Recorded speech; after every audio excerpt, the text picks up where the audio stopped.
जालन्यामध्ये जरांगे पाटील यांनी पीक नुकसानीची पाहणी केली तर शेतकऱ्यांना सरसकट नुकसान भरपाई द्या अशी मागणी देखील मनोज जरांगे यांनी केलेली आहे। मुसळधार पावसाने शेती पिकांचं मोठं नुकसान झालंय। सोयाबीन आणि कापसाच्या शेतीमध्ये गुडघाभर पाणी देखील आहे।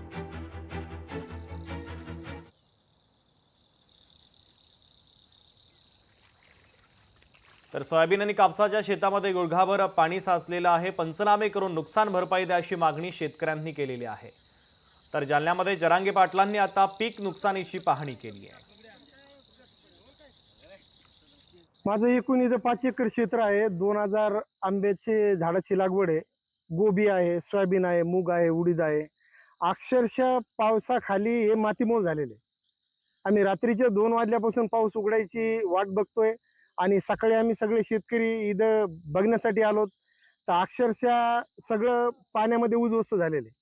मायबाप शासनानं तात्काळ पंचनामे करून आम्हाला नुकसान भरपाई द्यावी ही अपेक्षा आहे शासनाची।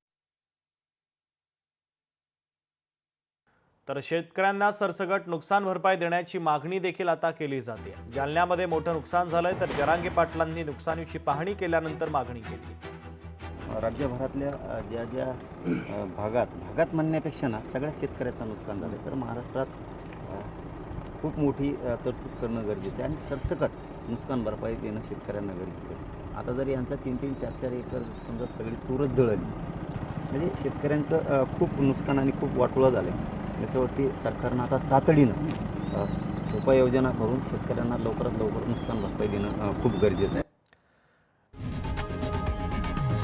लोकशाही मराठी ऐका, पहा, जागरूक रहा।